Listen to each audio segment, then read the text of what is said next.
Président Menicucci. Merci beaucoup de votre invitation. La question à laquelle je dois essayer de répondre, d'ailleurs, Thierry Garry a dit tenter de répondre, c'est quel environnement politique pour une stratégie à long terme de l'entrepreneuriat industriel?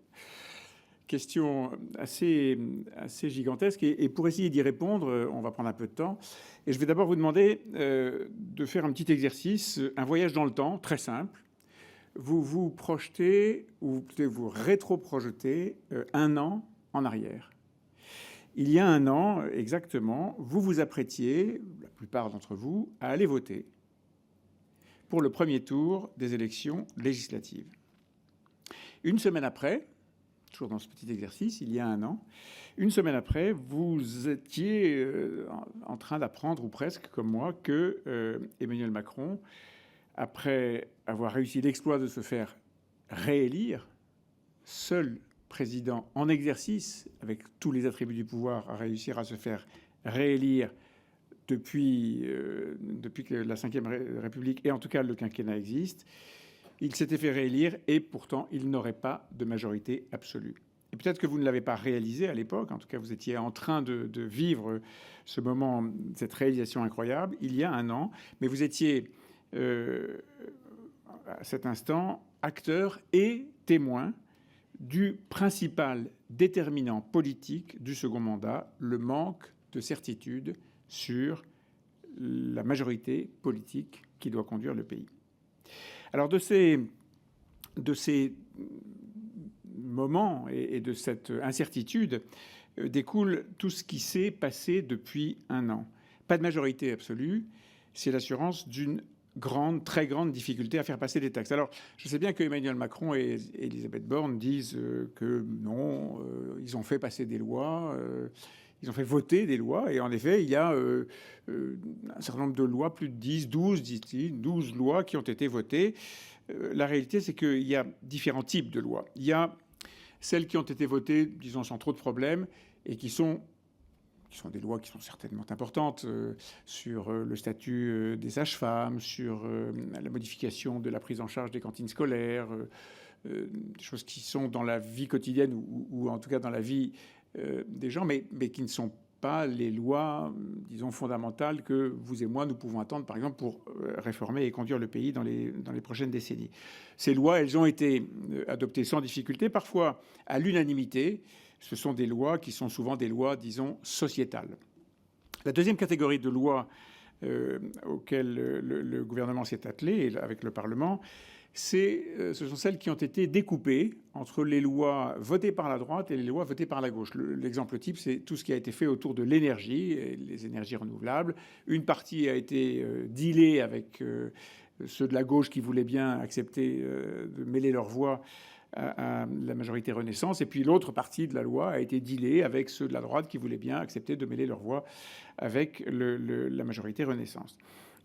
Ces lois découpées, un peu de loi pour la droite, un peu de loi pour la gauche, ça fait tout de même des choses un petit peu, des résultats, ça donne des résultats un peu mi-figue mi-raisin par définition, c'est un peu bancal.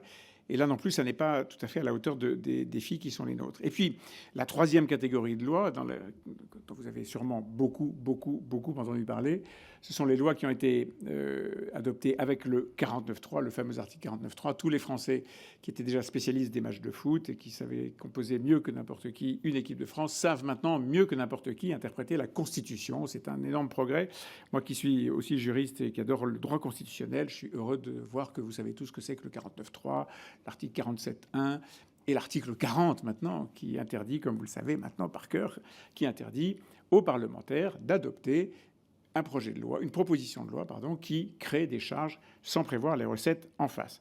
Ce 49.3, il a été utilisé à 11 reprises. En réalité, il a été utilisé à 3 reprises. Il a été utilisé à plusieurs reprises pour des navettes parlementaires sur le projet de loi de finances, le budget pour 2023. Il a été utilisé à plusieurs reprises pour le même texte, projet de loi de financement de la sécurité sociale, le budget social. Ce sont les deux domaines dans lesquels il peut être utilisé sans qu'il y ait de conséquences sur le compteur, puisque désormais il n'y a qu'un 49.3 par session parlementaire, sauf pour ces textes-là. Et puis il a été utilisé, bien sûr, pour adopter sans vote sur le texte, la fameuse réforme des retraites. Voilà, ça c'est les 3 types de lois qui ont été adoptées. À vrai dire, il faudrait en ajouter une 4e catégorie de lois, c'est celles qui n'ont pas été présentées, qui auraient dû l'être, et qui ont été retirées parce que la majorité, à cause de l'incertitude dont je vous parlais il y a un instant, la majorité ne pouvait pas être trouvée. La Chambre était introuvable, comme on disait au XXe siècle. L'exemple type, c'est toutes les réformes imaginées, possibles et imaginables, en tout cas sur l'immigration. Rendez-vous compte, le président de la République et son gouvernement ont changé 7 fois de pied sur je fais une loi, je commence par le Sénat, non, je commence par l'Assemblée, je fais 2 projets de loi, non, je vais en faire qu'un, et puis je reviens à ceci, et je reviens à cela, pour finir par hésiter sur le timing, puisque ce projet de loi devait être présenté là en avril, et puis il a été repoussé à septembre, et puis il a été ramené à un examen normalement en juin au Conseil des ministres pour probablement être discuté, et là aussi probablement à partir du Sénat, à la rentrée. Ces 2 derniers types de lois, je veux dire celles qui ont été adoptées par le 49.3 et celles qui n'ont pas été présentées, même pas présentées, illustrent parfaitement, à mon sens, l'embarras de l'exécutif pour gouverner. Alors bien sûr, Emmanuel Macron dit pas du tout, pas de problème. Il y a 3 solutions, 3 manières de faire. La première, c'est faire davantage de décrets, donc gouverner par voie réglementaire. Au fond, on n'a pas besoin de faire des lois à tout bout de champ. Bravo.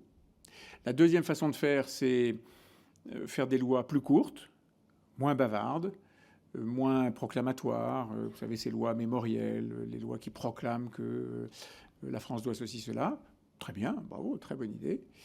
Et puis la troisième façon de faire, c'est des lois qui, comme il a essayé de le faire, prennent un peu à droite et prennent un peu à gauche. Oui, c'est possible de tenir comme ça, de survivre en quelque sorte politiquement, sauf que ça ne permet pas de résoudre les grands sujets qui sont des sujets d'affrontement politique par définition. Je veux dire la dépense publique et la dette, je veux dire la santé, je veux dire l'école, bien sûr l'immigration, on en a parlé, et puis au-dessus de tout, le sujet qui couvre tout, comme une espèce de couvercle sur lequel on essaye de rester assis, c'est tous les sujets, tous les enjeux du climat, et je ne parle pas seulement des enjeux sociétaux, mais je parle aussi des enjeux budgétaires, financiers, fiscaux, qui sont absolument considérables. Cette façon de gérer le pays, en faisant plus de décrets, des petites lois ou des lois comme ci, comme ça ne permet pas de régler, d'affronter ces sujets, ça ne permet pas de dépasser ce que j'appelle le double clivage qui structure désormais la société française. Ce double clivage, c'est celui-là. Il y a le clivage droite-gauche, il existe toujours, même si on est dans une configuration politique où il y a et la droite et la gauche, plus de droite que de gauche d'ailleurs désormais. Le barycentre de la majorité de 2022 est beaucoup plus à droite qu'il n'était en 2017. C'est un clivage classique. C'est le clivage de 2 visions sur le pays, la société, les grands sujets, 2 visions sur l'école, 2 visions sur les impôts et les taxes, 2 visions sur l'entreprise d'ailleurs, 2 visions sur l'immigration, 2 visions sur l'ensemble des sujets sur lesquels il peut y avoir un regard politique, et évidemment, ils sont très nombreux. Ça, c'est le premier clivage. Et puis, il s'en est rajouté un deuxième clivage, qui est celui que j'appelle le clivage qui oppose la vie rêvée et la vie réelle. La vie rêvée, c'est dans 7 ans, 6 ans et demi, il n'y aura plus de chaudière à gaz. La vie réelle, c'est qu'aujourd'hui, une maison individuelle sur 3 et un logement collectif sur 2 est chauffé au gaz. Comment on fait? Qui paye? Qui aide? Qui construit? Qui importe? Pas de réponse. Et ce clivage entre vie rêvée et vie réelle, vous le retrouvez dans des quantités de sujets, et en particulier dans le climat, mais pas seulement, dans des quantités de sujets qui sont souvent le clivage qui oppose l'imaginaire de ce que peut faire le gouvernement et le réel de ce que vivent les Français. Entre parenthèses, une partie du sujet, en tout cas le fait déclencheur du mouvement des Gilets jaunes, c'est ce clivage entre vie rêvée et vie réelle. Taxe carbone, 80 km/h, les Français assumeront, et la vie réelle, les Français n'ont pas assumé. Alors, voilà le paysage, et évidemment, On peut considérer comme le fait, pour l'instant, on verra combien de temps ça dure, on peut considérer comme le fait le président de la République que tout ça pourrait être acceptable, que toutes ces approximations, au fond, ces petits arrangements avec la réalité, ces jongleries permettent de tenir. Pas très efficace, mais après tout, est-ce que tous les gouvernements précédents ont été très efficaces? Je vois que non. Un pays qui n'a jamais été au top de la performance depuis 40 ans, ça pourrait être acceptable si, et à la condition que nous ayons un gouvernement fort. Or, Elisabeth Borne est faible, faible politiquement. Elle est aussi faible politiquement qu'elle est tape dure dans ses relations avec ses ministres, ce qui en fait une première ministre qui n'est pas défendue par ses troupes. Et son gouvernement est faible. Il est très nombreux numériquement et très faible politiquement. Un gouvernement faible et une entente médiocre, et de plus en plus médiocre, entre les deux têtes de l'exécutif. C'est maintenant à peu près visible de façon... je veux dire, sans avoir l'œil d'un expert. Les deux têtes de l'exécutif ne s'entendent pas. On est même arrivé à quelque chose qui était, à ma connaissance, jamais arrivé, en tout cas depuis très très très longtemps, un recadrage public, en tout cas un recadrage direct de la Première ministre par le Président de la République en plein Conseil des ministres. C'est l'affaire du recadrage sur Pétain. Est-ce qu'il faut ramener le Rassemblement national à l'image de Pétain? Recadrage solennel, très brutal, et qui dit beaucoup de ce que pense, au fond, Emmanuel Macron de sa Première ministre. Ils ont deux caractères très différents. Ils ont deux orientations politiques différentes. Elisabeth Borne, c'est quelqu'un qui a été formé dans l'univers de Jospin et de Ségolène Royal. Oui. Emmanuel Macron, c'est quelqu'un qui a été formé au fond, qui a pris conscience de son capital politique en se jurant de ne jamais faire comme François Hollande. Et jusque-là, ça lui a plutôt réussi, en tout cas sur le plan électoral. Et puis il y a deux pratiques politiques, c'est ça qui est très important, deux pratiques politiques qui sont différentes. Aujourd'hui, Elisabeth Borne considère que le pays est secoué, fracturé, diminué, fragilisé. Elle voudrait rentrer dans une période de convalescence pour le pays, pas pour elle, pour le pays. Convalescence. Emmanuel Macron, c'est l'inverse. Il a décidé, il a pris ce risque assez incroyable d'ailleurs de sortir de son affaiblissement et de son enlisement dans l'affaire de la réforme des retraites en passant en sur-régime. La plupart de ses prédécesseurs ont connu et ont d'ailleurs souvent fini dans des périodes d'enfermement. L'Élysée est une maison qui isole, qui enferme. Le pouvoir est, par construction, une posture qui enferme et qui fait que c'est toujours très difficile de garder le lien avec cette fameuse vie réelle, de garder un lien de sincérité avec ses principaux collaborateurs. Je parle pour le président de la République et je suis sûr que personne ici, aucun des patrons qui est là, ne se reconnaît dans cette difficulté à garder le lien avec la vie réelle et d'entendre la vérité de la bouche de ses collaborateurs. Je vois le petit sourire narquois sur certains d'entre vous. Ça me rassure. En tout cas, les deux ne s'entendent pas. Et en réalité, c'est cette dualité entre les deux, c'est exactement l'image, le condensé de ce qu'est la dualité au sein de la majorité. Des lignes de fracture traversent la majorité. La majorité Renaissance, le parti majoritaire n'est pas d'un bloc. Et on va voir rapidement, ça commence à s'agiter beaucoup, la partie gauche de Renaissance essayer de remonter en ligne. Tout ça dans un contexte, peut-être que Thierry, on en parlera tout à l'heure, de contexte de rumeurs de plus en plus pressantes sur un remaniement et probablement, en tout cas possiblement, le remplacement d'Elisabeth Borne. Le MoDem, qui fait partie de cette minorité absolue ou majorité relative, est un allié fiable comme François Bayrou, quoi. Voilà. C'est-à-dire pas toujours complètement fiable à 100%. On l'a vu sur la réforme des retraites, où À plusieurs reprises, il a expliqué que, alors qu'on était au dépôt du projet de loi, on n'avait pas assez consulté et qu'il fallait remettre tout ça sur le travail. Enfin bon, il a joué une petite partition qui était compliquée. Et le MoDem a parfois des fulgurances qui sont étranges, y compris sur les histoires de taxation des surprofits, impôts pour les riches ou les très riches, la participation. Enfin, l'univers MoDem, qui est un univers plutôt venu de la droite, est toujours un peu étrange une fois qu'il est appliqué à la majorité actuelle.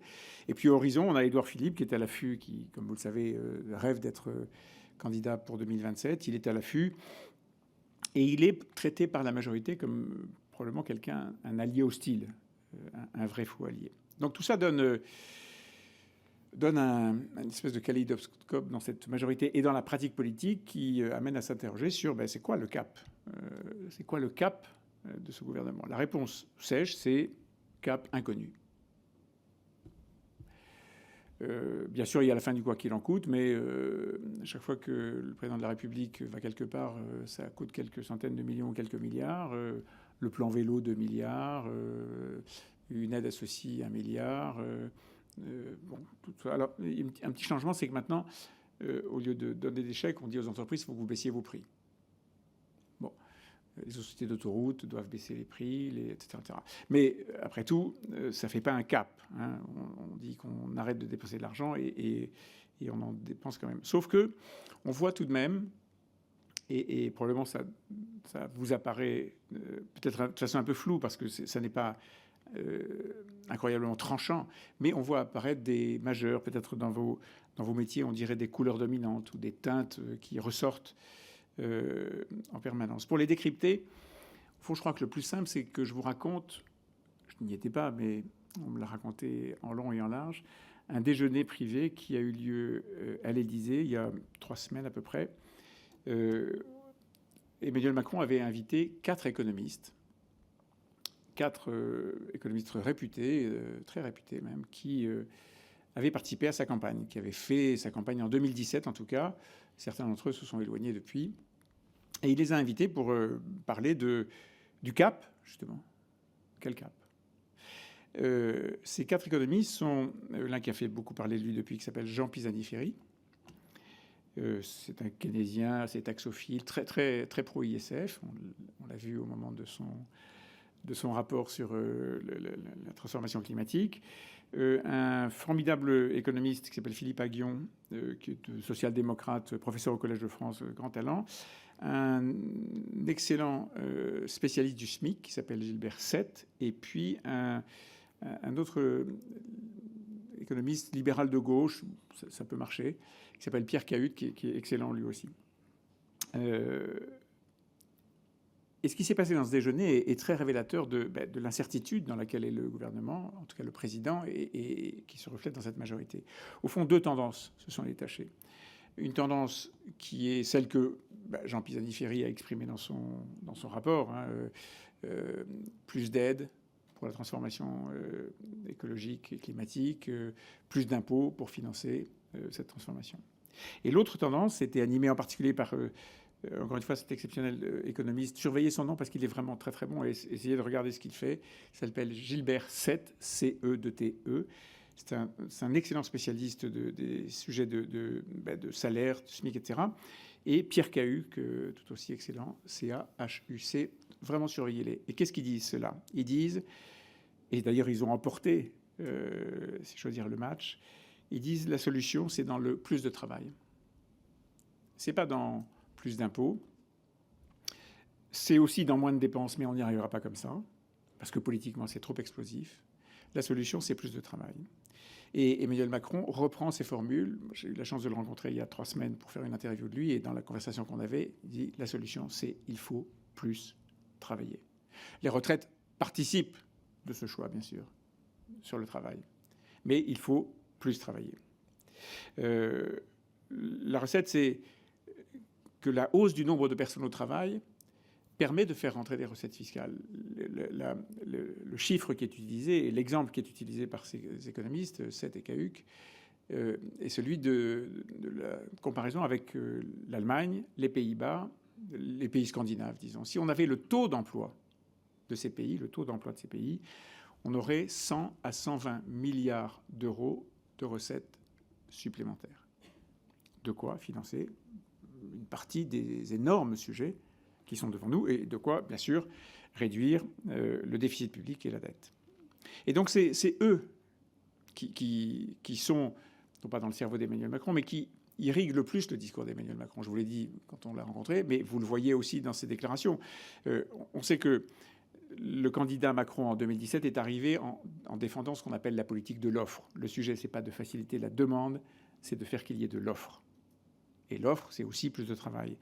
Vous le voyez dans le candidat Macron et le président Macron quand il fait et qu'il martèle son choix de la réindustrialisation. Alors je sais bien que c'est un vieux sujet, la réindustrialisation.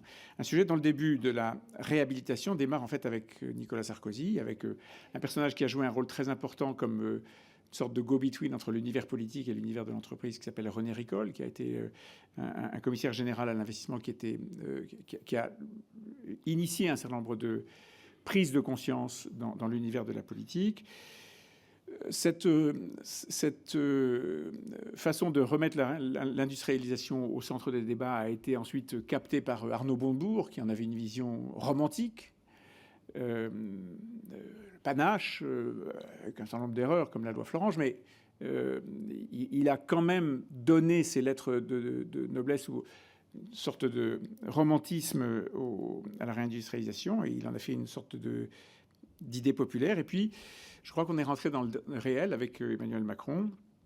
Bien sûr, les circonstances tragiques l'ont aidé. La crise Covid, la guerre en Ukraine, l'inflation, tous ces sujets qui ont mis au centre de la conversation la souveraineté. Et la souveraineté, c'est en partie la réindustrialisation. Donc aujourd'hui, on a un contexte qui est assez clair sur la réindustrialisation. J'ai coutume de dire que le lobby industriel s'est remis en marche, ne marche plus à l'ombre. Alexandre Sobo en est un exemple flagrant. Les structures sont là pour remettre en permanence le sujet industrie dans le débat économique et politique. Et ça, c'est un des acquis clairs d'Emmanuel Macron. Travailler plus, réindustrialiser, pousser la politique de l'offre. Sur la fiscalité, il est poussé en permanence par une partie de son personnel politique à accentuer la pression fiscale. Lui, il a réglé le sujet en Conseil des ministres en disant qu'il en avait assez de tous ceux qui remettaient, je cite, ce débat à la con sur la fiscalité. C'est pas dans le canard enchaîné qu'on l'a trouvé ça. Ça a été dit par plusieurs participants au Conseil des ministres. C'est donc que la parole avait été, entre guillemets, libérée. Et donc tout ça crée quand même un contexte qui est business favorable. Voilà. Est-ce que ça suffit? Non. Est-ce que c'est un cap précis? Est-ce que c'est le cap 310? Non. Mais disons qu'il est il faut une direction nord-nord-ouest. Je ne sais pas ce que ça veut dire politiquement, mais enfin bon, plutôt Atlantique et pas vers la Russie. Le choix dernier élément qui est quand même à mettre à l'avantage d'Emmanuel Macron et qui type sa politique, le choix de miser sur l'attractivité du territoire, qui est évidemment désormais un incontournable de son vocabulaire, qu'il met beaucoup en scène politiquement, Choose France, etc., les contacts avec les grands patrons internationaux. Faire de la France un territoire attractif, c'est aussi faire de la France un territoire qui est favorable à la création de richesses. Alors reste à savoir, avec tout ça, et avec toutes les oppositions, la situation politique est complexe tout de même, hein, cette grande incertitude, reste à savoir quelle est la main politique, quel levier politique le président peut imposer, et comment est-ce qu'il peut imposer ses choix. Depuis un an, je vous l'ai dit, il a choisi le balancier, une loi pour la droite, une loi avec la gauche. On voit bien que ça ne fonctionne pas pour les très grands sujets, on l'a évoqué, et on a un exemple qui est tellement typique, qui est le sujet de l'immigration, dont on voit bien qu'il n'arrive pas à trouver la voie de passage entre ce qu'il doit faire pour acquérir les soutiens de la droite et ce qu'il ne doit pas faire pour ne pas risquer de perdre une partie de la gauche de sa majorité. lui pense que ça peut continuer ainsi et il rejette la faute de ce qui ne fonctionne pas sur les oppositions. En gros, ce qu'il dit, si ça ne marche pas, c'est que les Républicains ne veulent pas. Ouais, d'accord, il faut un peu donner quand même. Si ça ne marche pas, c'est que ce qui reste de raisonnable au PS ne veut pas. Oui, d'accord, mais il faut donner aussi un peu. Ça ne marchera pas comme ça. Et accessoirement, les Wauquiez, Ciotti, Marleix disent pourquoi est-ce que, si on n'a pas un contrat de gouvernement, pourquoi est-ce qu'on irait aider le président à se refaire la cerise, sachant que de toute manière il ne se représente pas? Quel est notre intérêt à nous? S'il n'y a pas de contrat de gouvernement, disais-je. Et au fond, tout le sujet est là, et peut-être il se joue en ce moment même. Est-ce que le président de la République va choisir ou pas, il a le choix, d'aller vers quelque chose qui ressemblerait à une co-construction dans la nomination d'un gouvernement différent, dans lequel les signaux envoyés aux Républicains, à la gauche ce ne sera pas utile, envoyés aux Républicains permettraient de cranter un certain nombre de très grands sujets et d'enclencher des réformes qui font que la France a des chances de passer le moins mal possible cette période de grande incertitude politique. Emmanuel Macron a restauré son image, je vous l'ai dit, dans des conditions qui sont assez incroyables. Hein. Le fait est courageuse, très courageuse. Le fait, après le 49-3, après être descendu au très fond de la popularité, d'avoir choisi de sortir tous les jours, d'affronter... Comment est-ce que je veux dire ça gentiment? Je ne vous dis pas. Les casseroles, voilà. Vous avez compris ce que je veux dire. Des gens qui préfèrent aller taper sur des casseroles plutôt que de, je sais pas, travailler, chercher un boulot. Enfin, toutes ces choses, c'est ce que Emmanuel Macron lui-même a dit. Hein. Il l'a fait. Il est sorti. D'autres se seraient enfermés dans leur palais. Et sa cote a remonté. Bon, il est en train de restaurer son image. Pas assez, bien sûr. Hein, mais il a enclenché un mouvement de restauration de son image. Maintenant, il doit relancer son action. Le moment que vous vivez aujourd'hui et que nous vivons ensemble, essayez de vous en souvenir. Non pas à cause de moi, hein, mais parce que c'est probablement un moment qui ressemble à ce que nous avons tous vécu il y a un an. C'est-à-dire qu'on est au bord de la possibilité d'un changement de gouvernement, changement de Premier ministre, changement de façon de traiter cette non-majorité. Est-ce que le chef de l'État essaye de continuer quinquennat à ne pas faire grand-chose, au fond, on peut dire les choses comme ça, hein, des lois qui sont adoptées facilement parce qu'elles ne disent pas grand-chose? Ou est-ce qu'il est décidé à affronter un certain nombre de sujets, par exemple remettre encore plus la France au travail? Ça, il ne peut le faire que en essayant de dealer avec une partie des Républicains. C'est pas facile, hein, les Républicains sont partis dans des sphères oui, sont partis dans des sphères à peu près indescriptibles. Mais s'il choisit de le faire, alors on peut rentrer dans un moment où on est un peu davantage dans la co-construction, un peu moins dans cette espèce de surveillance suspicieuse des uns avec les autres. Voilà, essayons de voir ce qui va se passer les jours prochains ou les semaines qui viennent. On parle beaucoup d'un remaniement, je vous l'ai dit.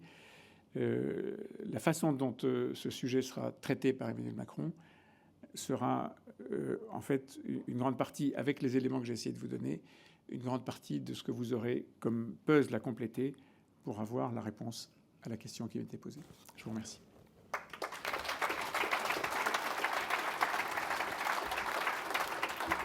Merci Nicolas. Si tu veux bien, je ne vais pas faire semblant, on se tutoie depuis de nombreuses années.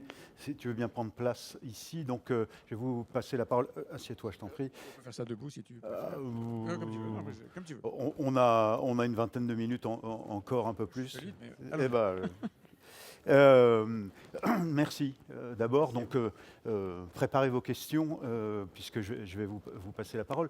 Il y a une forme d'ambiguïté dans ton propos, encore qu'on a senti que, au fond, tu ne nous dis pas ce que tu penses vraiment de sa capacité à réformer, ou non, tu nous as dit gouvernement faible, pas de majorité absolue, désaccord dans la tête de l'exécutif, et tu nous dis finalement, quand même, il a fait passer sa retraite. Il veut accélérer. Il donne plutôt la parole à 7, à Cahuc, enfin il choisit plutôt les options 7 Cahuc que Pisani-Ferry. En tout cas, pour le moment, bon. Alors il y a cet affichage-là de volontarisme. Tu penses que ça va passer ou tu penses que ça va casser? Je pense que le personnage est de gauche et de droite. C'est-à-dire qu'il a une vision claire mais non tranchée entre ce qui est une position, disons, sur la réforme économique plutôt libérale de droite, encore que, je le disais, la droite aujourd'hui ne sait plus très bien où elle est, et une position social-démocrate qui donne à l'État une place plus importante. Dans la conversation qu'on a eue, j'étais avec deux journalistes de l'opinion, là, dans cette conversation qu'on a eue avec le chef de l'État, il y a 3 semaines, on interroge, je dis, mais la fin du quoi qu'il en coûte, et on le coupe, on lui dit, alors je ne sais pas si c'était ça exactement, mais le plan vélo, les dépenses, vous passez votre temps, je veux dire, tous les jours, c'est 1 milliard. Il dit, oui, mais ce ne sont pas les mêmes dépenses. Dépenser 2 milliards pour mettre les Français un peu plus au vélo, c'est de l'investissement. Et donc, ça n'est pas de la dépense de fonctionnement. Donc oui, il faut chasser les dépenses de fonctionnement, mais non, il ne faut pas arrêter les dépenses d'investissement. Voilà, c'est toute cette ambiguïté. Alors, est-ce qu'il le dit parce que ça lui permet politiquement de ne pas taper dur et de ne pas se créer d'autres problèmes avec un pays qui n'est pas encore désintoxiqué de la dépense publique? Non, moi je pense qu'il n'est pas clairement convaincu qu'il faut réduire la dépense publique. Il fait partie de ces différents présidents de la République, parce qu'ils ont finalement tous été comme ça, qui à la fin, quand ils ont affronté la difficulté lorsqu'ils l'ont fait d'essayer de baisser la dépense publique, se sont dit on va juste stabiliser et la croissance fera le reste. Et donc c'est ça, tu dis que ça a l'air de marcher libéral de gauche, c'est ça libéral de gauche, c'est-à-dire à la fois le travail, le marché, business friendly, mais en même temps, tout de même, investissement, dépenses publiques et négociations régulières avec les agences pour qu'elles ne nous notent pas trop mal. Oui, c'est un peu ça. Moi, je pense qu'une des grandes réformes, je ne l'ai pas évoqué, j'aurais dû le faire, une des réformes très importantes qu'il a portées là et qui est passée à peu près aussi facilement que la deuxième vague de la réforme sur l'assurance chômage. Peut-être qu'il y en aura une troisième. En tout cas, ça fait partie des sujets sur lesquels il réfléchit. La réforme très importante qui vient de passer, c'est celle des lycées professionnels. À peu près 0 effet médiatique. Et pourtant... C'est fondamental pour la formation. C'est absolument fondamental. Et je pense que c'est assez révélateur de la manière dont il voit les choses. Je vais pas rentrer dans le détail, vous connaissez probablement le sujet de la réforme des lycées professionnels, mais son sujet, je veux dire son obsession, le sujet, ça a été de dire comment est-ce que je fais pour que ces deux univers, l'univers de la formation ou de l'enseignement et de l'entreprise se rapprochent davantage, et surtout comment faire que ceux qui rentrent dans ce cursus sachent ce qui les attend à la sortie. Et entre autres, savoir ce qui m'attend à la sortie, c'est savoir quelle est ma chance de trouver un boulot. Et dans cette réforme des lycées professionnels, une des petites mesures qui peut avoir le plus grand effet, c'est que progressivement, on va indiquer aux gens qui rentrent dans telle ou telle filière, à la fin, camarade, quand tu seras formé, tu auras 18% de chance de trouver un boulot, ou 92%, ou 85%. Et ça peut changer la face de tout ce qui est formation. C'est sûr que, là on n'est pas en formation professionnelle, mais l'étudiant qui rentre en sociologie, qui voit qu'il a 8% de débouchés, peut-être qu'il se posera des questions, parce que bouffer toute sa vie au Crous, c'est pas terrible. Bon, mais dans un instant, les questions, juste encore, ce paradoxe permanent entre la volonté d'accélérer et sur des réformes d'enjeu, c'est France Travail, même, au fond, la réforme du RSA et de France Travail, c'est considérable, et en même temps, J'avais le témoignage hier en préparant dans une autre filière industrielle de quelqu'un qui disait je dois remettre un rapport à Bercy pour la Première ministre sur notre capacité de notre filière à prendre un virage. Volontairement, je n'évoque pas la FIPEC parce qu'on va en parler dans un instant avec la table ronde, mais où on disait, mais les fonctionnaires nous disent, ah ben non, mais oui, c'est vie réelle, vie rêvée. Hein. Vous ne pouvez pas écrire que, par exemple, l'électrification parfaite de vos transports ne sera pas possible.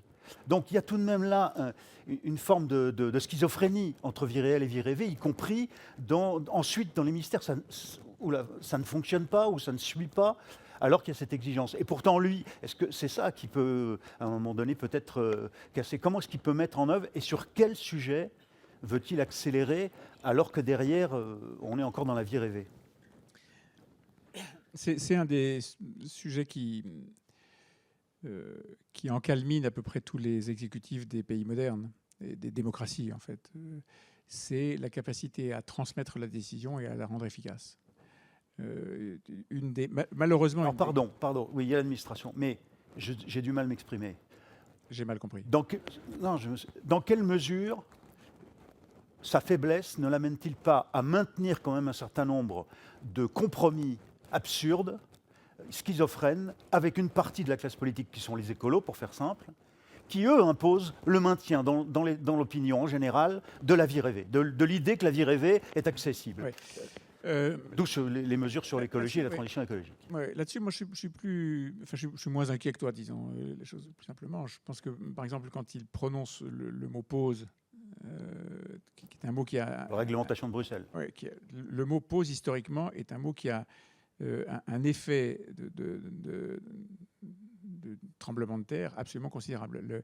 Vous êtes trop jeunes pour vous en souvenir tous, mais une des grandes crises politiques du premier septennat Mitterrand, c'est Jacques Delors 84, qui dit 83. Il faut faire une pause. Voilà, il faut une pause. Et ce mot pause qui indique que le gouvernement doit arrêter les réformes, etc., c'est toujours une espèce de nitroglycérine. Donc quand il dit le mot pause et qu'il le dit à l'adresse de l'Europe, c'est une façon de dire il faut arrêter toutes ces... Alors, cette surenchère réglementaire et d'exigence de poids sur les entreprises. Climatique, enfin, tous ces sujets qui donnent à des autorités qui sont de moins en moins reconnues et populaires, on verra ça l'année prochaine, les élections européennes vont être absolument déterminantes pour tout ça, donnent un poids incommensurable à une administration qui est, disons, à Bruxelles, la Commission, pour faire simple. Qui n'écoute pas et qui continue. Et donc, quand il dit pause, je pense qu'il exprime l'exaspération qu'il a vis-à-vis de ça. Et je reviens quand même sur l'élément de ma réponse, c'est qu'on a, dans toutes les démocraties occidentales, un vrai sujet qui est la complexification extrême de l'acte politique et de sa transformation dans la vie courante. C'est devenu ultra complexe. La gestion de vos entreprises, la mienne, est plus complexe aujourd'hui. On a des outils pour aller plus vite, pour voir plus loin, pour essayer de gérer mieux, pour anticiper, etc. Mais la complexité du nombre de facteurs exogènes que vous avez à faire rentrer dans vos décisions, etc., est incomparablement plus importante qu'elle l'était il y a 30-40 ans. C'est la même chose pour décider. La décision politique est devenue extrêmement complexe, entre autres parce que on est en permanence contraint de piloter, de trancher entre des injonctions contradictoires. Il y a en permanence des injonctions contradictoires. Il faut faciliter le pouvoir d'achat des gens et les aider à circuler. Mais si on paye et si on donne des chèques essence, on ne lutte pas contre... en tout cas, on ne favorise pas la décarbonation de l'ensemble de l'économie. Aider à circuler avec des voitures à essence, c'est bien pour le pouvoir d'achat, c'est pas bien pour la planète. Ben ça, c'est typiquement l'injonction contradictoire que tous les gouvernements aujourd'hui ont à résoudre. Alors pourquoi est-ce que je dis c'est le problème des démocraties? Parce que dans les démocratures, qui sont des pays comme la Turquie. La Turquie est une démocrature, c'est une espèce de conjonction entre démocratie et dictature, et pire encore dans les dictatures. La décision, elle tombe. Et puis, si vous n'êtes pas content, camp numéro 2 ou prison numéro 3. Donc, ça règle quand même pas mal les choses. Ce n'est pas ce dont je rêve du tout, mais je veux dire, c'est plus simple là-bas. Alors, je me tourne vers la salle comme promis, on a le temps. Est-ce qu'il y a, à ce stade, des questions? Alors, comme je ne vous vois pas ici, en vous demandant... Non, ici à droite. 3-4. Ici, d'abord, ici, s'il vous plaît, je voudrais qu'on donne le micro ici. Bonjour. Voilà, attendez, une seconde, on va y aller, voilà. Et puis Merci, ensuite, monsieur, je vous passe la parole. Présentez-vous d'un mot, s'il vous plaît. Peltissière, je dirige les activités de PPG en France. J'ai une question, enfin déjà, merci pour votre intervention. J'ai beaucoup aimé Vie rêvée, vie réelle, et notamment par rapport à l'urgence climatique et toutes les problématiques que ça engendre en termes de financement massif, majeur. Au regard d'une marge de manœuvre particulièrement limitée aujourd'hui d'un point de vue budgétaire, alors quelle est votre vision et quelle est éventuellement la vision de notre président sur la capacité qu'on a réellement de faire face à cette urgence climatique avec, grosso modo, pas d'argent dans les caisses? Est-ce qu'on répond question par question ou est-ce qu'on prend plusieurs questions? Alors, les 3 premières questions, si vous voulez bien. Monsieur, quelqu'un m'a dit...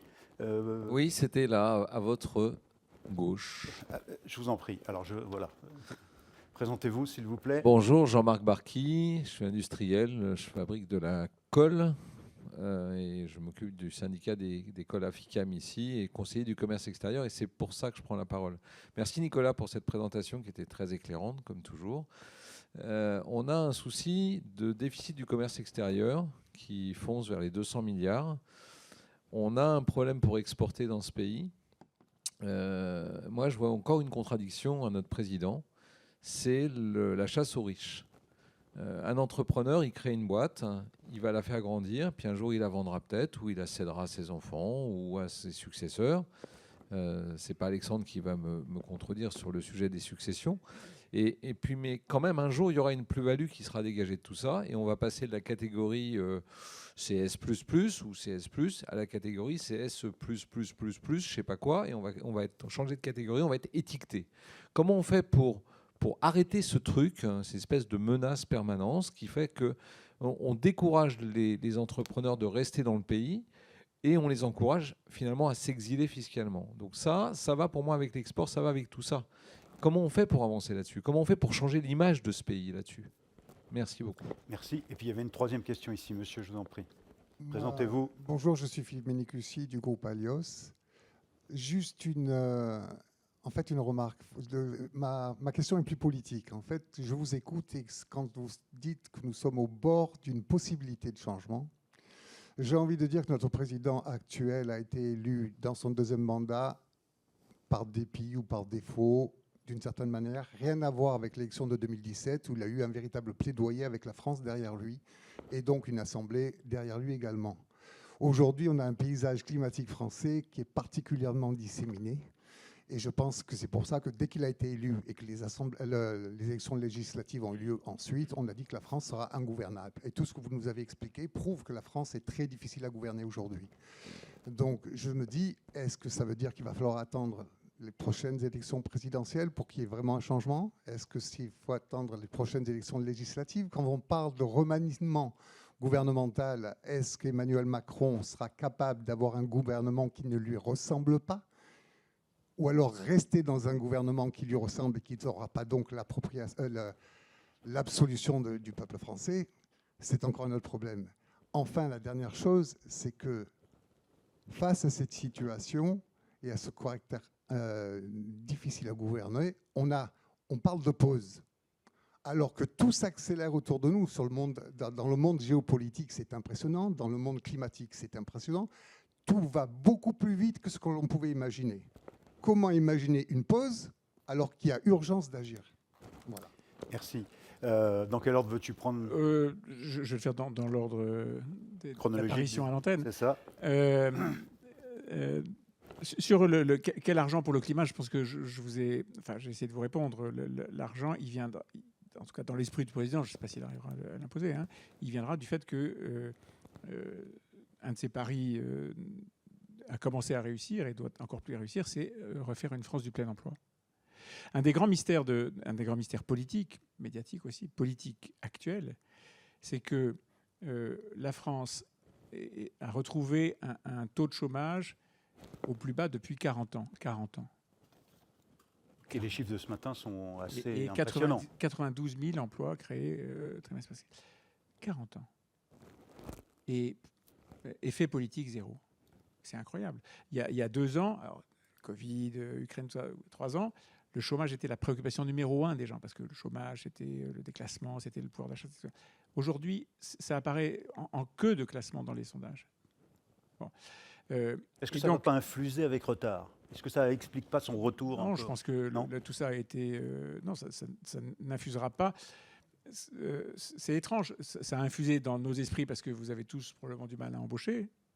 Ça fait partie des sujets, mais il n'y a pas que le fait que on ait que 7% de chômeurs. Il y a aussi le fait qu'un certain nombre de gens ne trouvent pas suffisamment d'avantages de passer de l'assistanat à l'emploi.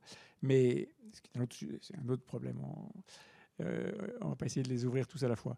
Mais donc la réponse, c'est si la France arrive à 5% de chômeurs, alors l'argent qui est là, que ça générera, la création de richesses, permettra de gérer une partie, en tout cas, de cette transformation climatique. Sur la chasse aux riches... et l'exil, du coup, que ça provoque. Et l'exil, là, pardon, mais les statistiques vous donnent un tout petit peu tort. Je ne suis pas politiquement correct. Les statistiques ne vous donnent pas raison. Puisque depuis maintenant quelques années, depuis la suppression de la partie ISF, il reste l'IFI, bien sûr, mais de la partie... C'est pour les gens des départements, c'est ce soir minuit, n'oubliez pas. Les statistiques telles qu'elles apparaissent montrent qu'il y a plus de rapatriement que d'exil. C'est un effet fin de l'ISF? C'est un effet fin de l'ISF, ça, il n'y a absolument aucun doute, c'est un effet fin de l'ISF. Là-dessus, Bercy, qui est pourtant très taxophile, reconnaît que c'est le cas. Le problème d'Emmanuel Macron, c'est notre problème à tous, c'est que les Français se disent les riches doivent payer. C'est une des solutions. Quand les seuls plans, les plans B qui ont été proposés par les différentes oppositions pour interdire la retraite à 64 ans, c'est il suffit de prendre l'argent aux riches. Et donc le sujet, il n'est pas Macron, il est que est installée dans ce pays une espèce d'idée générale que... Voilà. Vous savez ce que raconte un type qui est formidable, qui s'appelle Warren Buffett, qui est un des grands... Bon, il dit un clochard qui voit une énorme voiture passer devant lui à New York se dit peut-être un jour. Un clochard qui voit une énorme voiture passer en France se dit j'aimerais mieux qu'il soit à ma place. Voilà. Et donc cette différence de mentalité, elle explique une partie de ce que vous dites, qui n'est pas en tout cas dans la tête d'Emmanuel Macron. Je pense que il a compris qu'une partie du capital politique de Nicolas Sarkozy s'est effondrée le jour où il a renoncé, vous vous souvenez, au bouclier fiscal, qui était un truc qui avait été très mal fait et où là, l'administration lui a planté un couteau dans le dos, puisque l'idée d'envoyer à des gens qui sont richissimes des chèques de remboursement de l'impôt, il fallait vraiment être tordu pour faire ça, vraiment tordu. Et donc, il a compris que le jour où il a renoncé à sa promesse fiscale, il perdait une partie de capital politique dans vos univers. Pas à gauche, mais dans vos univers, oui. Tout de même, est-ce que, pour compléter la question, est-ce que l'initiative, la suggestion Pisani-Ferry, parce que chez les Français, c'est prendre aux riches, prendre aux entreprises, c'est un peu la même chose parfois, les grosses entreprises, celles qui sont perçues comme telles, est-ce que l'initiative Pisani-Ferry n'est pas nocive à cet égard? Est-ce qu'il va lui donner raison quand même? Non. Pour l'instant, il tient sur le fait que... À l'occasion de la publication de ce rapport qui lui a été remis, il a dit qu'il fallait arrêter avec ce débat à la con sur la fiscalité. Voilà, donc, Pour l'instant, il tient bon. Moi, je pense qu'il ne lâchera pas. Je pense qu'il ne lâchera pas. Ma conviction, peut-être que je me trompe, et puis le personnage est sûrement suffisamment plastique pour être là où il est, et pour survivre là où il est. Mais ma conviction, c'est que sur ces sujets-là, il ne lâchera pas. Alors, la troisième question J'avais- sur la pause. Troisième qui est remarque. Alors d'abord, non, une politiquement remarque sur essentielle. il a été élu par défaut. Euh, dans les études de sciences politiques, on vous apprend que, et c'est quelque chose qui date de très longtemps, de professeurs de sciences politiques qui sont très, très célèbres et qui sont restés célèbres. Dans notre système, au premier tour, on choisit, au deuxième tour, on élimine. C'est une phrase que tous les étudiants de sciences politiques... Mais ça ne date pas de Marine Le Pen, Ah non, non, pas du tout. ni de Jean-Marie. Ça date de De Gaulle. Ça date de 65, c'est à l'élection du président de la République au suffrage universel. Et donc, au premier tour, les électeurs choisissent. Bah, ça fait un Mélenchon à 22%. Hein. Au deuxième tour, ils éliminent. Et donc, François Hollande a été élu parce que Nicolas Sarkozy a été éliminé. Et donc, l'idée de dire qu'il a été élu par défaut est en partie inexacte. Et ça l'est d'autant plus que, moi je le regrette, mais Marine Le Pen a considérablement amélioré son score par rapport à il y a 5 ans. Et donc, ça a été... Oui, et paradoxalement, c'est peut-être ça que veut nous dire Philippe Minicucci, c'est est-ce que tout de même, on ne se rassure pas, à mon compte, avec cette idée, avec cette vieille règle de sciences politiques, en effet, depuis René Raymond et même avant, depuis le début de la 5e. Est-ce qu'aujourd'hui, ce n'est pas au contraire un élément de fragilisation de reformuler cette idée, puisque le pays est clairement difficilement gouvernable, c'est une litote. Non, non, moi je pense que... Enfin, je ne pense pas. Je pense que le président a une vraie légitimité, que une majorité des Français ne veulent pas d'une présidente Le Pen ou d'un président Mélenchon. Ça ne suffit pas à donner toutes les manettes à un président qui est élu, comme vous disiez, par défaut. Mais ça suffit à en faire un vrai président. Pardon, mais... Mitterrand, il a été élu parce que Giscard, enfin c'est une vieille histoire, hein, mais Giscard, pardon, mais en 81, jusqu'à un mois avant l'élection, il est largement en tête des sondages. Et puis les choses se retournent et il est sorti, il est battu. Bien sûr, Mitterrand garde, mais c'est plutôt Giscard qui est battu. Voilà. Est-ce que Mitterrand était légitime? Non. Bon, mais il y a, un autre aspect dans la question, c'est le temps politique. Non, le temps politique. Qui est beaucoup plus lent que le temps que vivent les entrepreneurs, des exigences liées au climat, des exigences de réforme, des exigences d'investissement, de la concurrence. Et donc là, si le temps politique ne peut plus rien faire, s'il faut attendre 2027, est-ce qu'il va falloir attendre 2027 mais moi, je ne pense pas du tout que le temps politique ne peut plus rien faire. Je pense qu'il va se passer... C'est ça la question. Non, mais alors, j'avais mal perçu. Je pense que les choses... D'abord, je pense que les choses vont bouger politiquement. Je pense que le chef de l'État ne peut pas laisser... Il a installé un tel climat, il a laissé monter et il a montré même un tel climat de non-proximité, on va dire les choses, avec Elisabeth Borne. Il ne peut pas laisser les choses en l'état. Il n'est pas content de son gouvernement, il a des raisons. Donc tu crois au remaniement? Je suis certain que vous n'êtes pas capable de citer 20 membres du gouvernement, 10, ça va vous demander des efforts, ras-le-bol. Bon, ben voilà, c'est quand même un sujet. C'est pas lié uniquement à Macron, c'est pas lié uniquement à la conformation de cette majorité-là, c'est lié aussi au fait que l'univers politique, mais là ça nous entraîne dans d'autres considérations très lointaines, l'univers politique, le choix de faire de la politique est devenu un choix incroyablement difficile. Vous entrez en politique, vous décidez d'abord de vous mettre à nu devant tout le monde, d'être la proie des réseaux sociaux, de dévoiler à tous ce que vous gagnez, ce que vous avez, le fait que vous n'avez pas déclaré votre babysitter il y a 2 ans et demi et que l'URSSAF vous a fait un petit contrôle qui, bim, vous ramène. Tout ça passe au crible de la haute autorité pour la transparence de la vie politique, la HATVP. C'est une horreur. Et puis vous avez les réseaux sociaux. Et puis de toute manière, vous massacrez toutes vos soirées pour faire des réunions électorales. Vous êtes à Paris au début de la semaine, loin de votre famille. Vous êtes en province avec votre famille le reste de la semaine. Mais le dimanche, vous bossez sur le marché. Il faut être fou. Bon. Et donc, on voit qu'il y a une baisse de la qualité moyenne. Chacun est excellent. Il y a une baisse de la qualité moyenne du personnel politique. Donc ça explique aussi ça, qu'on ne connaisse pas les ministres. Mais pour le reste, ce gouvernement est faible. Donc non, les choses, on n'attendra pas 2027. Et de toute manière, il va se passer, quelles que soient les décisions que prend le président de la République là, il y a un autre cap à surveiller qui est, on en a parlé déjà, les élections européennes.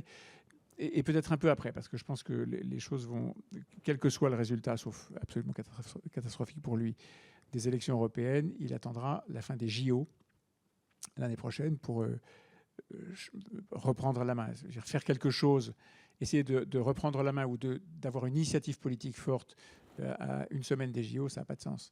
Donc, ou à un mois des JO, ça n'a pas de sens. Donc, le cap, le turning point de élections européennes et Jeux Olympiques en 2024 sera très important. Donc, il se passera des choses à ce moment-là. Et ce qui est très important, c'est que à ce moment-là, si j'ose dire, les chiens seront lâchés. Parce qu'on rentrera dans la période de préparation de la suite. Comme vous le savez, une des grandes faiblesses structurelles d'Emmanuel Macron, non pas lui, mais de la position dans laquelle il est, c'est qu'il ne peut pas être à nouveau candidat. Et donc, à partir de 2024, les écuries qui veulent le remplacer, y compris les écuries au sein de la majorité, vont se mettre en branle. Il ne vous a sûrement pas échappé que les derniers présidents de la République ont tous été élus en rentrant en opposition avec celui qu'ils servaient avant, Nicolas Sarkozy avec Jacques Chirac, François Hollande, Emmanuel Macron avec François Hollande, et ça va se passer de la même manière là. Et donc, à l'intérieur de la majorité, les choses vont bouger. Et donc, on aura une situation politique beaucoup plus mouvante, avec probablement, mais je ne vais pas être trop long là-dessus, probablement la renaissance, au sein de Renaissance, d'un affrontement droite-gauche. On a aujourd'hui un paysage politique tout à fait atypique de tripolarisation, une droite dure, une gauche dure et un centre qui a épuisé sur ses bordures droite et gauche les partis de droite et de gauche de gouvernement. Cette tripolarité, soit elle arrive à se régénérer et à sortir quelqu'un en son sein, c'est peu probable, soit elle fait le marchepied des extrêmes. Pour éviter ça, à mon avis, le choix sera fait de relancer le clivage politique droite-gauche. Donc vous voyez, il va se passer plein de choses. Alors j'aurais moins de questions, mais la salle, est-ce qu'il y a 2-3 questions sur la pause. Sur la pause, pardon, mais il ne faut pas faire de contresens. La pause, c'est non pas la pause dans les réformes, c'est la pause dans toutes les billevesées et toutes les initiatives plus ou moins rocambolesques, administratives, disons, de la Commission européenne. C'est arrêter de... C'est ce que disait Pompidou à Chirac, arrêtez d'emmerder les Français. Arrêtez d'emmerder les Français, cette fois-ci avec toutes les normes et les contraintes, climat, etc. Est-ce qu'il y a à nouveau, est-ce qu'il y aurait sur le commerce extérieur? Ça, j'ai pas répondu parce que vous aviez ciblé sur les riches, mais sur le commerce extérieur, c'est simple. Hein, je veux dire, on a tous, il a aussi conscience, et nous avons tous conscience, enfin tout le monde droite et gauche, de cet énorme problème. Mais une partie de la réponse, c'est la réindustrialisation. Autre question de la salle ou non?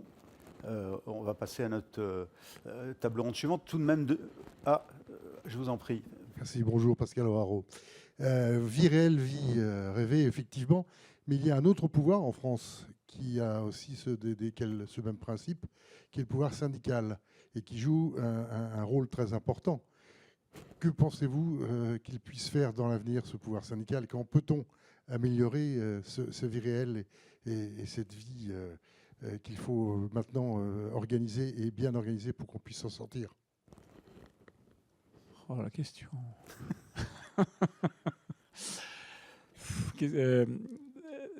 Non, je vais répondre avec plaisir. Est-ce qu'ils sortent forts ou est-ce qu'ils sortent faibles? Non, moi je pense qu'ils sortent très faibles. Ils ont perdu. Ils ont perdu et je pense qu'ils se sont fait des illusions très, très, très importantes. Moi, depuis le début du conflit, et je l'ai dit dès janvier, je l'ai répété à plusieurs reprises, je dis cette réforme, la seule faiblesse de cette réforme, c'est le manque de majorité, le manque de cohésion gouvernementale autour de cette réforme. Sinon, c'est exactement copie conforme de la réforme de 2010. 2010, 11 manifestations à plus d'1 million de personnes. La dernière à 2 millions de personnes. Et le gouvernement, tiens, Fillon, tiens, ça ne bouge pas. Et ça passe. Et la gauche qui avait dit on abrogera, n'a pas abrogé, évidemment. Et donc, depuis le début, et en 2010, Front syndical uni, CFDT vent debout contre le passage de 60 à 62 ans de l'âge de la retraite. Et ils ont tenu, et ça n'a pas fait un pli. Et donc, ça n'a pas fait un pli. Ça fait du monde dans la rue, mais ils ont tenu. Bon. Et au fond, plus personne ne s'en souvient vraiment. Mais là, cette fois-ci, bien sûr, ça a secoué davantage parce que le gouvernement enfin, le gouvernement, la majorité n'était pas unie, et parce que la manière de gérer, encore une fois, d'Elisabeth Borne a été, pardon, mais très mauvaise. Est-ce que les syndicats ont gagné la marge de manœuvre? Non, non, c'est elle qui a mal joué, mais eux, ils n'ont pas gagné de marge de manœuvre. Ils pensent qu'ils vont faire payer. Mais voilà, on rentre dans d'autres cycles de négociation, mais je ne vois pas, je vois absolument pas, par exemple, les chefs d'entreprise acculés, le dos au mur, forcés de rendre des points, de donner... Enfin, non. Même sur les salaires en ce moment avec l'inflation? Mais ce n'est pas lié aux retraites. C'est pas lié aux retraites. Et d'ailleurs, je ne sais pas ce qui se passe dans vos entreprises, mais tous les chefs d'entreprise que j'ai interrogés, et j'en ai vraiment interrogé beaucoup, me disent mais les retraites n'étaient pas un sujet débattu dans l'entreprise. On parlait pouvoir d'achat. Oui, mais est-ce que fort et il n'y a pas eu de la situation, il n'y a pas eu de grève massive dans les entreprises pour obtenir des gains, non, pour les retraites. Des hausses de salaire. Non, mais des hausses de salaire, il y aura ou enfin... Il y a eu, mais donc non, je pense que les syndicats ont perdu. Et d'ailleurs, ils recommencent à se diviser. Ça y est, c'est fini. Laurent Berger a dit voilà, c'est la fin. Sophie Binet a dit non, on va continuer. Le combat n'est pas terminé. Ça y est, ils repartent chacun dans leur ADN d'origine. Donc je ne pense pas qu'ils aient gagné. Que faire pour avoir... Bon, et donc, s'ils n'ont pas gagné, probablement, la CFDT dit qu'ils ont recruté beaucoup d'adhérents nouveaux. C'est possible, mais ça ne change pas la face de ce qu'est le syndicalisme français. Une des réformes les plus transformantes qui pourrait se faire, elle est très simple, mais là, celui qui l'a fait est courageux, c'est supprimer le monopole syndical du premier tour. Point barre. Avec ça, qu'il n'a pas fait. Avec ça, vous changez, alors pas instantanément, mais vous changez le paysage politique, le paysage politique syndical. Hein, pas syndical. Donc vous changez ça. Ça ne suffira pas, mais vous faites ça, vous poussez, vous interdisez, vous défaites l'administration d'un certain nombre de possibilités d'intervenir et vous laissez les accords d'entreprise et de branche prendre le pas. Et, pardon, mais je sais que c'est une position qui ne rencontre pas du tout l'assentiment du MEDEF, mais vous confiez à l'État la gestion de l'assurance chômage, entièrement. Voilà, fin du paritarisme. Fin du paritarisme. Pour ça, fin du paritarisme, ça n'a aucun sens. Et ce qui s'est passé en 2 fois là, sur l'assurance chômage doit être poursuivi. Il n'y a absolument aucun doute que une partie du secret pour arriver à 5% de chômeurs, c'est de durcir encore les conditions de l'assurance chômage. 2 questions pour finir, Nicolas, en te remerciant déjà de cet éclairage. Quelle est la grande réforme, là encore, le sujet sur lequel il travaille ou il aurait envie, lié à l'univers industriel? Je veux dire, quelle est celle qu'il faudrait mener pour être business encore plus friendly, et quelle est celle sur laquelle lui a envie d'aller aujourd'hui, selon les informations que tu as et de la rencontre? Thierry, je ne suis pas dans sa tête. Non, mais... je ne sais même pas si j'ai voté pour lui à chaque fois, donc je ne suis pas son meilleur confident. Je ne me souviens plus pour qui j'ai voté. Deuxième tour, enfin bref, c'est pas le sujet. On élimine, j'ai entendu, on élimine. Non, je ne sais pas, je pense que là aussi, malheureusement, je crois qu'une partie de la réponse à cette question tient dans le choix que va faire le président de la République sur le Premier ministre. Ça va être essentiel. Alors ça m'amène à la deuxième, du coup. Tu veux que je te dise qui c'est? Non, oui. J'ai juré de ne pas le dire. C'est ça. Non, je ne peux pas le dire. Bon, mais le remaniement, tu ne cesses de l'évoquer. c'est ridicule. Les journalistes politiques sont des spécialistes pour pouvoir annoncer des choses qui ne se passent pas. Mais les Très bien. économistes, oui. Mais donc, oui, les économistes aussi. On a inventé des économistes pour rassurer les météorologues. Bon, mais tout de même, on parle de quelque chose là qui finalement devrait avoir lieu avant juillet ou avant le 14 juillet, ou alors au contraire, parce que c'est une échéance le 14 juillet, il faut que la nouvelle équipe soit en place et puis c'est à côté du président sur les Champs-Élysées, ou est-ce que c'est septembre comme tu nous l'évoquais quand on a préparé cette table ronde? Alors, une des spécialités d'Emmanuel Macron, c'est de décider au tout dernier moment, de garder, parfois trop tard, regarder ce qui se passe. Par exemple, la nomination à des postes qui ne sont pas forcément des postes clés, mais le château de Versailles a toujours la même présidente qui n'a plus les pouvoirs de signer et d'engager des fonds depuis des mois et des mois. Il ne nomme toujours pas. Elle est formidable, Catherine Pégard, mais voilà. Et le principe, l'excuse, c'est que, ça me fait rigoler, les épreuves d'équitation des JO ont lieu à Versailles. Et donc, il ne faut pas changer de présidente. Et donc, on a fait, admirer le truc, on a fait, ça a été retoqué par le Conseil constitutionnel, on a fait ce qu'on appelle un amendement cavalier, c'est-à-dire quelque chose qui vient s'ajouter à une loi qui n'a rien à voir. Donc, on fait une loi sur les auto-écoles et bim, on dit, et la présidence du château de Versailles est prolongée. Amendement cavalier pour les cavaliers qui a été retoqué. Typique les French. Typique. Et donc, pour répondre clairement sur les fenêtres, il y en a une maintenant, enfin maintenant, là, avant fin juin, Ouais. ou avant le 5 juillet, disons, de façon à faire en sorte que le 14 juillet, il puisse, dans son allocution traditionnelle, qu'il avait supprimée mais qu'il a reprise, expliquer et installer politiquement tout ça. Il y a une deuxième fenêtre en septembre. C'est compliqué parce qu'elle est sénatoriale. Donc, c'est pas très bien. Donc, ça remet à octobre. Et là, à octobre, il y aura sûrement des gens qui diront on est en plein budget, donc il faut que ce soit décembre. Et si c'est décembre, à mon avis, c'est un an de perdu parce que le 1er décembre, on ne change pas une équipe qui perd. On s'approche des européennes. On est en période électorale, les JO. Donc, c'est. Voilà. Ouais. Donc, il y a une fenêtre pour mais maintenant, de façon analytique, purement analytique. Après, il y a les circonstances, il y a la possibilité, il y a le champ politique qu'il a, il y a la main, il y a bon. C'est maintenant. Enfin, les rumeurs sont très nombreuses, mais les rumeurs ne sont pas une décision. Ça s'agite beaucoup dans la majorité, la gauche de la majorité autour du président de la commission des lois qui s'appelle Sacha Houlié, commence à se réunir pour dire il faut absolument alors soit sauver Elisabeth Borne, soit avoir un Premier ministre de gauche. J'ai encore 2 minutes pour vous raconter. Moins, mais vas-y, si Je raconter, ça nous a... Alors, on a un journaliste formidable de l'opinion qui s'appelle Ludovic Vigone qui a raconté en détail une affaire qui était un peu connue, mais il a raconté en grand détail et elle est absolument stupéfiante.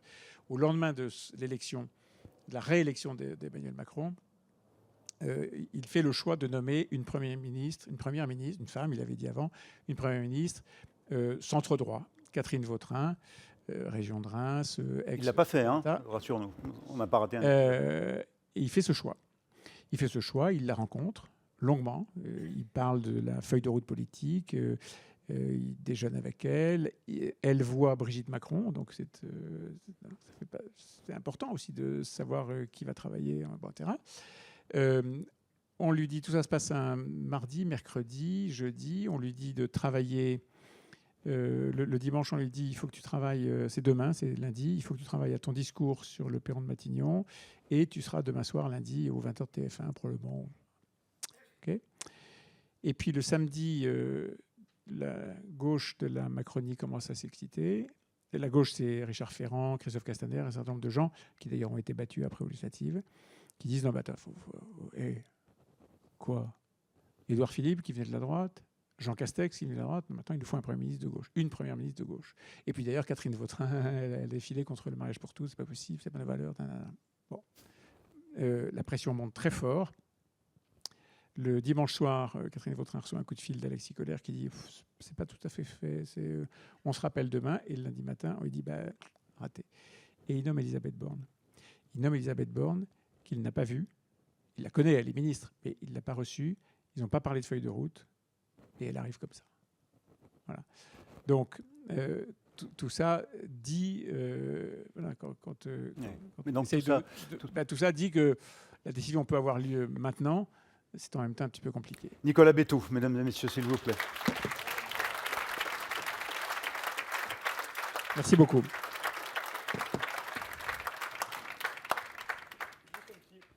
Le micro de Jacques Mennicucci, Merci. si vous voulez bien. Juste un Merci petit beaucoup. mot pour remercier Nicolas vraiment pour votre franc-parler, pour votre expérience très éclairée, la rétrospective, les perspectives. C'est vrai que le sujet que nous avions avec cet éclairage ne nous renforce pas dans la confiance parce qu'on disait quel environnement politique avons-nous pour bâtir une stratégie long terme des industriels. On peut dire qu'on est mal barré pour l'instant, pause ou pas pause, mais il faut garder confiance, il faut se battre. Merci Nicolas. Merci.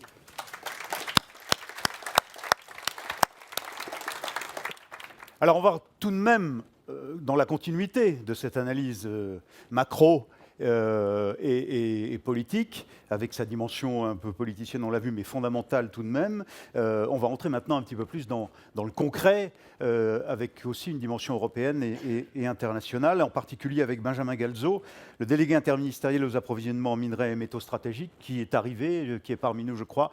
Monsieur le délégué, merci infiniment, et si vous voulez bien prendre place. Prenez place, je vous en prie, asseyez-vous là où vous voulez. Voilà. Je vous remercie encore au nom de la FIPEC pour votre présence ici et les risques politiques que vous prenez en venant. Non, je plaisante, dans la suite des analyses de Nicolas Bétou, on vient de le voir. Je voudrais vous demander de faire un triomphe déjà.